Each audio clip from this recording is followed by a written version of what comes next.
ሰብስክራይብ ምንድን ነው የማታደርጉት? ለምንድን ነው የማታደርጉት? አሁን አድርጉ። ሰላም እንዴት ናችሁ? ያው እንግዲህ አይታችኋል የአፌትና የኤፍራታን ሰርግ ማለት ነው። ቤዛ በአሁኑ በጣም የእውነትም የተቀየረች ትመስላለች። ናታን ለመተባበር ለናታን በማዘን ለመተባበር አስባለች ማለት ነው። ገኒም መታለች። ያው ጉልበት እግር ስመዋል፣ ለገኒ ጋቢ አልብሰዋል ማለት ነው አቶ ያፌት እና እንግዲህ ሙሽራ መስለው መጥተዋል። ያው እንዳያችሁት ነው እንግዲህ እነዚህ ለናታን ያክስት ልጅ ለያፌት ውሃ ሰጥተውታል ማለት ነው። ያ እንግዲህ ወይ የእንቅልፍ ክኒና ያደረጉት እሱ እንደሚያደርገው ነው። ሌላ የተለወጠ ነገር አላደረጉም። ቀለበቱን ሳያደርግላት ያው እንግዲህ ተገነደሰ ያፌት ማለት ነው። ወደቀ። ከዚህ ውስጥ ምስኪን ገኒ አታውቅም። ኤፍራታም ዓለም የላትም፣ ምንም የምታውቀው ነገር የላትም። ሌሎቹም አያውቁም። ይህን የሚያውቁት ያፌት ቢኒ፣ እፂና ቤዛ ናቸው ማለት ነው። ይብን ያክስቱ ልጅ ሲሰጠው እውነተኛ ንጹህ ውሃ ነው የመሰለው እንጂ ምንም የሚያውቀው ነገር የለም። እና ልጁ ደግሞ በፂ ፍቅር ጥልፍ ስላለ እፂ ምንም አድርግ ብትለው ይብን መርዝ አድርግ ብትለው ይስማማል ማለት ነው። በነገራችን ላይ ያፌት እንግዲህ በነ ናታን በነ ቤዛ አጋዥነት እንግዲህ ይህንን ቀለበት ያፌት ያዘጋጀውን ቀለበት ለኤፍራታ ቢያደርግላት ደስ ይለኛል። ሲቀጥል የኤፍራታ እንግዲህ ከናታን ጋር አብራ ተኝታ ነበረ፣ ያው አንድ ወቅት እንዳያችሁት ማለት ነው። እና ልጅም ሳታረግ ሳትቀርም እርግጠኛ ነኝ ማለት ነው። እና ናታን ግን ይህንን አያውቅም። በኋላ ምን እንዴት ብሎ ሊያምናት ነው? ምክንያቱም ከዚህ በፊት ቤዛ አብረው ሳትተኛ ያንተ ልጅ ነው ብለው ሸውደዋለች።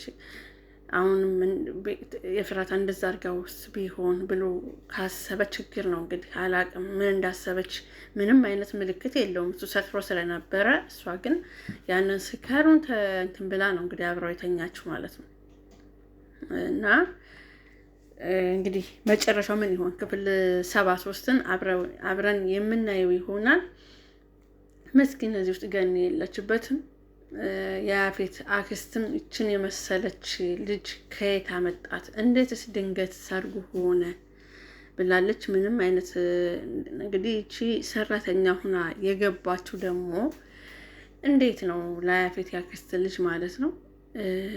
ያፌት ጓደኞች የሉትም እንዴ ሰርግ ላይ የሚመጡ ምናምን ነገር ስትለው ያፌት ጓደኞችን የያፌትን የስራ ባልደረቦች እንኳን እኛ እሱ ራሱ አያውቃቸውም ብሏል ማለት ነው። እና መጨረሻው ምን እንደሚሆን ግራ ገብቶኛል። እና ያችኛዋ ደግሞ ጓደኛቸው የነ ቤዛ ጓደኛ ሲቪል ፎርሷ ማለት ነው። እሷ ደግሞ ሴቶቹ ጋር ቀላቀላለሁኝ፣ ሴቶቹን ማዳን አለብኝ፣ አንቺ ደግሞ ያሉትን አድኛቸው ኤፍራታ ብትቺ ያፌትን ባታገቢው እና ደግሞ በምን እንዳስፈራራሽ በትነግሪ ብላታለች።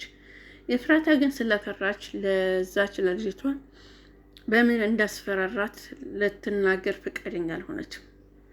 ብትናገር አሪፍ ነበር፣ ምክንያቱም የሱ ሸር ስለሆነ ተተባበራት ነበር። ኤኒዌይስ ግን ደግሞ ኤፍራታ ከመፍራቷ የተነሳ ምንም ልትነግራት አልፈለገችም።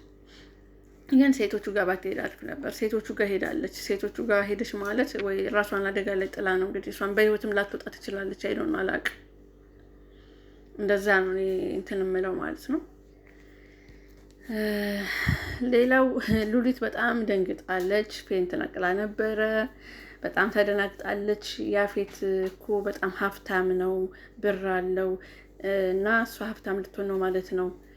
እንደገና ደግሞ ናታን ላንቺ ተወችልሽ ማለት ነው እያለች ቤዛ እንደ ድሮ መስራት። ቤዛ ደግሞ እንግዲህ ምንም ሀሳቧን ውድቅ አድርጋ ሉሊትን አስወጣታለች፣ ተሳልባ ማለት ነው።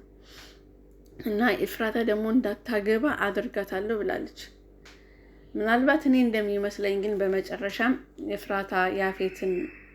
ኤፍራታ ከያፌት አስጥለዋት ናታንን ካገባች ቤዛ ደግሞ ያፌትን ልታገባው ትችል ይሆናል፣ አይታወቅም እኮ። ግን እሱ ደግሞ ኤፍራታን ስለሆነ የሚፈልገው ምናልባት አይዶን አላውቅም። አሁን በአሁኑ ያፌት ይሳካለት ይሆን ወይስ እንዴት ይሆን? ብቻ በጣም የሚያጓጓ ነው። ሌላው ጽናት ድራማ ደግሞ በነገራችን ላይ ጽናት ድራማ ምንም እየጣመኝ አይደለም ባይዘወይ ማለት ነው። ጽናት ድራማ ግን ብታስተካከሉ ጥሩ ነው። ዝብርቅርቅ ያለ ጭምልቅልቅ ያለ ድራማ ነው የምትሰሩት ማለት ነው። ጥሩ መታችሁ ነበረ። በመሀል ላይ እነ ሀናና ባሏ ጎረቤቶቻችሁ በመጡበት ፓርት ላይ ያለው ጥሩ ነበረ ማለት ነው። እና የኪሩቤል አባትም ጥሩ ስራ አልሰሩም። ያው እንግዲህ በእርግጥ እሷን እንደወደዷት ምናምን ነገር ያውቃሉ።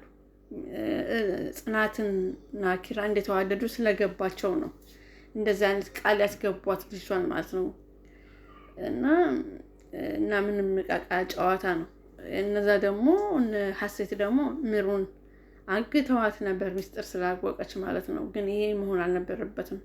ሀሴትም ራስ ወዳድ ናት በጣም ማለት ነው። ልጅው አንዱ ፊቱ ነው የለየለት ነው። ጓደኛው ተቀብሎት ጓደኛው ቤት መጥቶ ቤቱ ፈርሶበት ጓደኛው ቤቱን ከፍቶ ተቀብሎት የጓደኛው ቤት ውስጥ የጓደኛውን ጓደኞችም ሆነ ጓደኛው ቤት እንደዚህ አይነት ተንኮልና ሸር መስራቱ በድፍረት የራሱ አንድ ብልግና ነው። እንደዚህ አይነት ሰው ጓደኛ ሊሆን አይደለም ጎረቤት ሊሆንም አይችልም። ስለ እውነት በጣም ነው የሚያስጠላው። ሀሴትም እንግዲህ ያው ኪራን ልታገባ የታጨችና የመጣች ሴት ብዙ ኮተትና ብዙ ጉድ ያዘለች ሁና መታለች ማለት ነው። እንግዲህ የአባትየው ሀሳብ ውድቅ ሳይሆን አይቀርም። እጽም ዝም ብላ ደግሞ ስትደረደር አለች። ምኗም የማይገባ ጌጃ ናት። እሷም አሁንም ህይወቱን የምትጫወተውም ላይ ደግሞ ምኗም ያው ናት ማለት ነው። የጽ ገጸ ባህሪ እንኳን ትንሽ ፋርነት የተሞላበት ነው። የሆነ ወየው ውሃ ማይሏት ምንም ማይሏት ደግነቱን በዚህ ልክ ማንም ሰው ደግ ሆኖ አያውቅም። እጽ እንግዲህ የጽን ገጸ ባህሪ የተላበሽው ልጅ ያን ያክል አንቺ አልቻልሽበትም ወይ አይዶን ነው አላውቅም። ይህን ያክል ደግነት የበዛበት ዓለም የለም በዚህ ምድር ላይ። ደግ ልትሆኚ ትችላለሽ፣ ደግ የለም ማለት አይደለም፣ ግን ደግሞ በዚህ ልክ አይደለም ማለት ነው። ስለዚህ ደግነት ሲበዛ ውሸት ስለሚሆን ማለት ነው። አስተካክሉ። ውጭጭቅ ያለ የተንቦጭራረቀ ነው ማለት ነው። ያው ምሩ ታሳዝናለች። ምሩ ሀቀኝነቷን ተወጣ እዛ ውስጥ እንግዲህ ምሩ በሰላም ተወጣለች ከሐኪም ቤት። እሱ ራሱ አንድ ሀሳብ ነው ማለት ነው።